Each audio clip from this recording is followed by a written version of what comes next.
específico de la enfermedad de Graves. Ya vimos el abordaje diagnóstico, entonces ya vimos que si viene un paciente hiperdinámico, ansioso, así como todo nerviosito, bajó de peso, hace muchas veces del baño al día, se le está cayendo el cabello, la piel seca, las uñas quebradizas, sospecho hipertiroidismo. Está taquicárdico, está hipertenso, seguramente si tiene hipertiroidismo, entonces le pido su perfil tiroideo. Su TSH está suprimida, su T4 libre está elevada, tiene hipertiroidismo primario.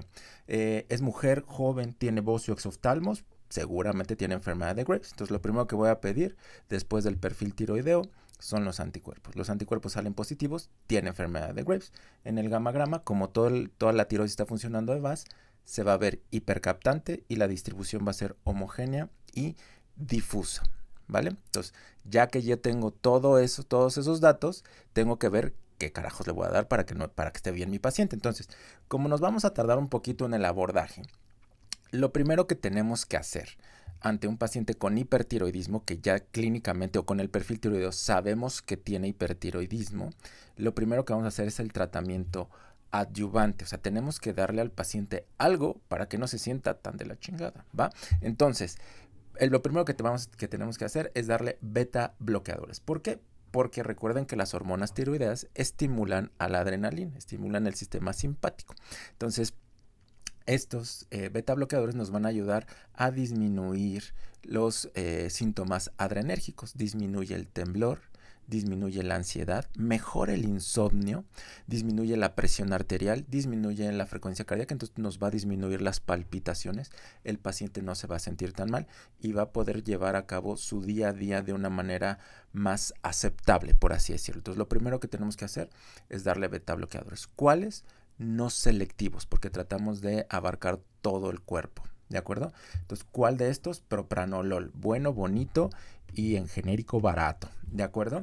Y también tienen un efecto posible de reducción en la conversión periférica de T4 a T3. Recuerden que aunque el 80% de la hormona tiroidea que se produce en la glándula es T4, la mayoría o lo que necesitamos para funcionar es la T3, ¿no? El efecto real es con T3. La conversión de T4 a T3 a nivel periférico, de manera general, es por las enzimas desyodasas o desyodinasas, dependiendo qué tan exquisitos se quieran ver, qué tan clásicos se quieran ver.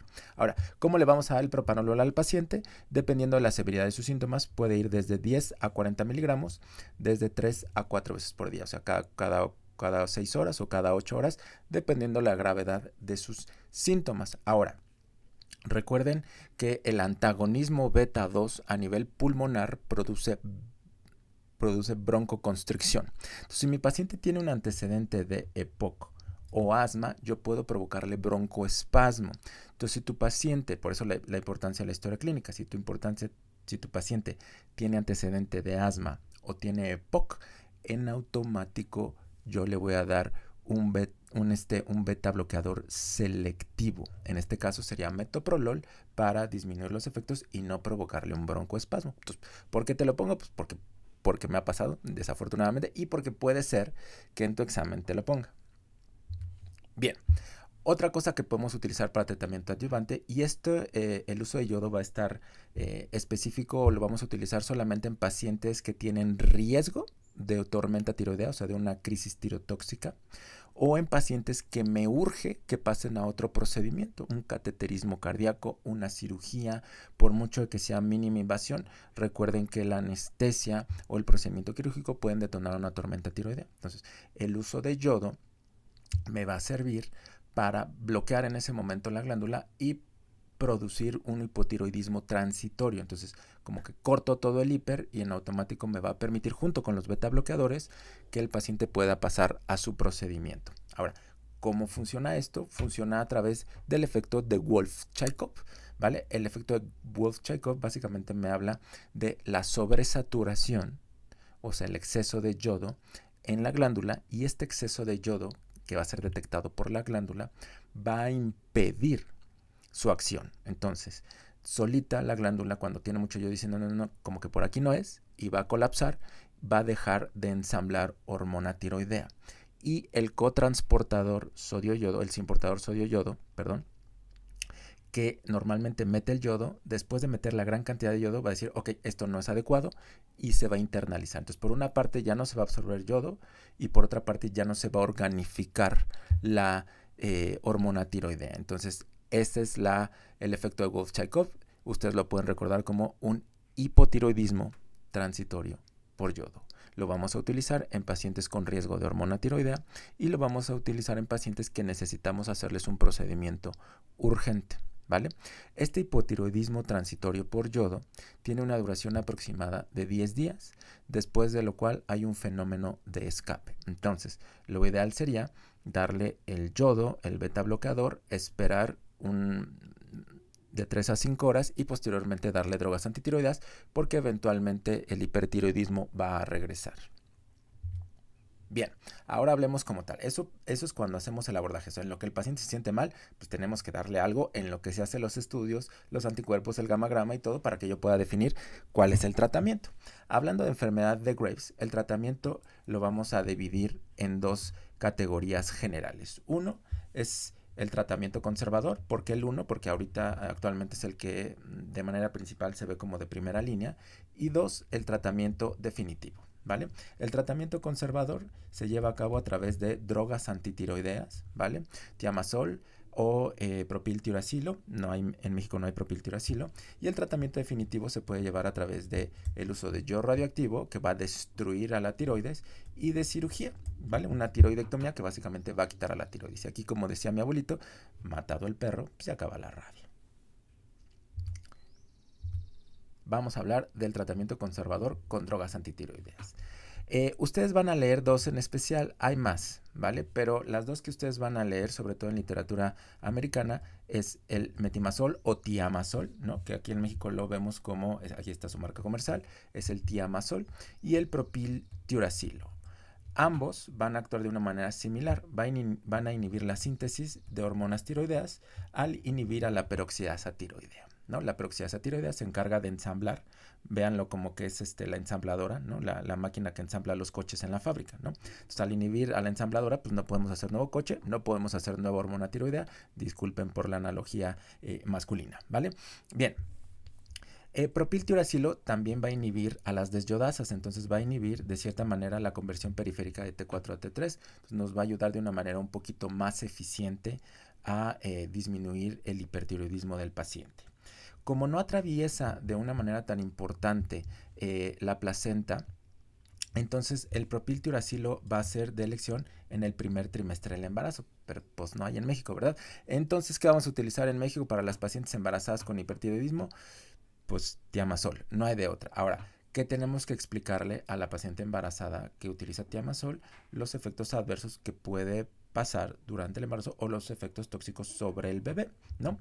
Hablando de Thiamazol, puede haber agranulocitosis, pero esto es en menos del 1% de los pacientes, rash con ambos, hepatitis fulminante con propiltiuracilo, que tiene una mortalidad de más del 80%, y aplasia cutis, que es lo que tenemos que discutir con nuestra paciente, que básicamente es que no se producen algunas capas de la piel, entonces puede quedar el hueso expuesto en el bebé, y que también es muy muy raro, pero lo tenemos que discutir con la paciente cuando diagnostiquemos hipertiroidismo en el embarazo y cuando vayamos a empezar tratamiento. Muy bien, eso hablando del tratamiento conservador. Vamos a hablar de ahora del tratamiento definitivo. Bien, aquí recuerden que tenemos dos. Uno es el yodo radioactivo, que al movilizar los electrones del yodo, entonces los electrones van, vienen, entonces van a liberar energía. La energía que se libera va a destruir al folículo. Entonces va a destruir a las células de la tiroides a través de la energía que se libera por el choque de electrones. Entonces eso es lo que hace el yodo radioactivo, ¿vale?